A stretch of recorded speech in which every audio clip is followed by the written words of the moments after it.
আসসালামু আলাইকুম। ইসলামী আন্দোলন বাংলাদেশে আজকে মহাসমাবেশ সোহরাওয়ার্দী উদ্যানে।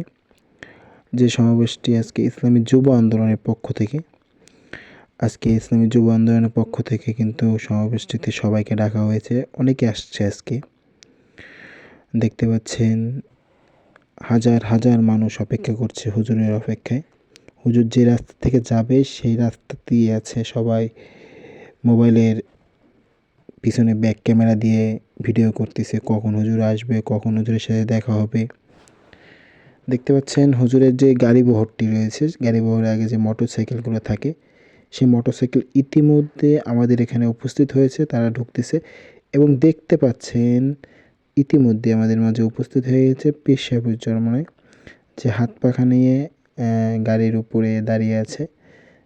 আসতেছে তার গাড়ি বহরটি। তার যে গাড়ি বহরটি রয়েছে অনেক বড় একটি গাড়ি বহর। পাশে রয়েছে স্বেচ্ছাসেবক যারা স্বেচ্ছাসেবা দিয়ে থাকে।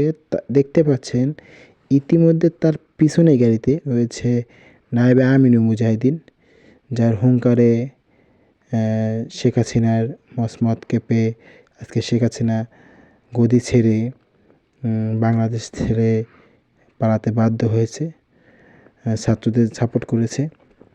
এই দেখতে পাচ্ছেন পিসা হুজুর নিজে হাত পাখা নিয়ে গাড়ির উপরে সবাইকে দেখাচ্ছে, সবাইকে স্বাগত জানাচ্ছে, সবাইকে সালাম দিচ্ছে। আমি তার গাড়ির একটু সামনে ছিলাম, যেখান থেকে ভিডিও করতে আমার সুবিধা হয়েছিল। পাশে স্বেচ্ছাসেবকরা তারা হুজুরকে মানে টহল দিয়ে আনা হচ্ছে তাকে। আসলে হুজুরের সেবা আমরা যেন করতে পারি, দোয়া করবেন। আসসালামু আলাইকুম।